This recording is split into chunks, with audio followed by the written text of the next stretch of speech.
tell us about this decision. Why does it make sense to release your next 18 films simultaneously on streaming and also in theaters?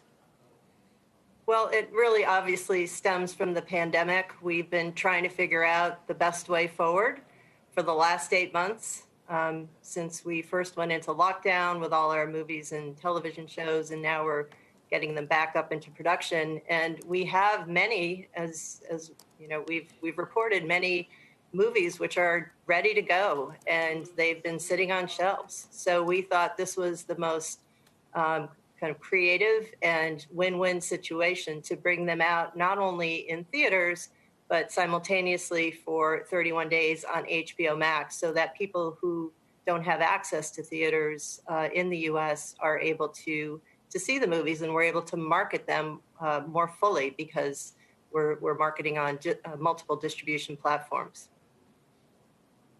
I want to ask you to respond to that criticism of Christopher Nolan and some other big Hollywood names. And I'm wondering if you think this is going to make it really hard for you to negotiate with top talent, both in front of and behind the camera. Well, look, I mean, we are big fans of the exhibitors. We have been great partners with them, including in releasing Chris Nolan's movie Tenet this summer. We had a great partnership with the theaters, and we were very happy with the release, which I think you know has done over $360 million globally, the majority of that being in international markets, and about 60 million US. So we are really trying to work with the theaters to give them ready supply.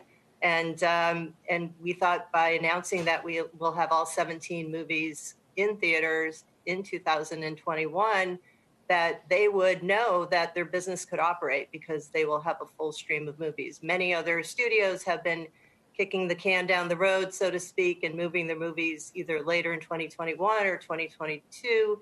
And in fact, about 35 movies have been pushed to digital, either sold to streamers or to PVOD. So we didn't want to do that. We wanted to see the movies on the big screen the way they were meant to be.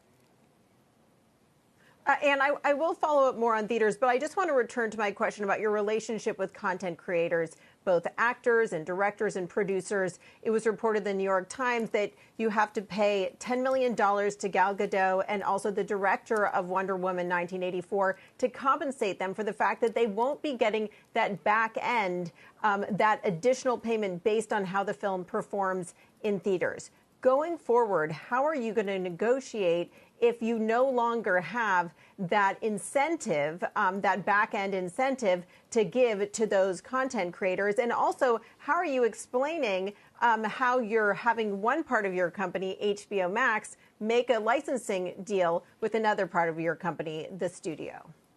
Right. So along those lines, we have negotiated fully vetted market-based rates for the window that HBO Max is buying, if you will, the 31-day availability on HBO Max, and they're paying for that, and it's going into the pot so that the economics are balanced out for any potential theatrical cannibalization by it being on HBO Max.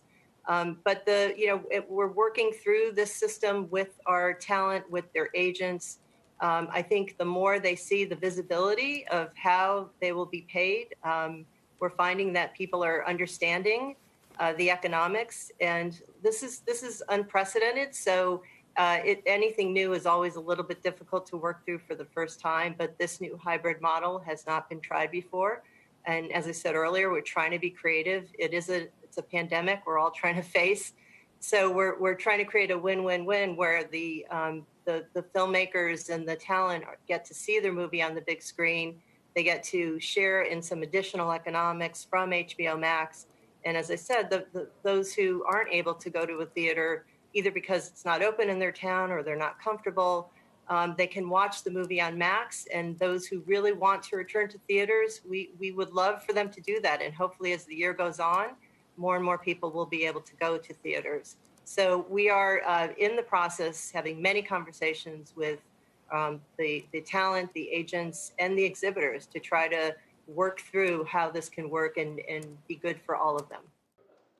Shepard Smith here. Thanks for watching CNBC on YouTube.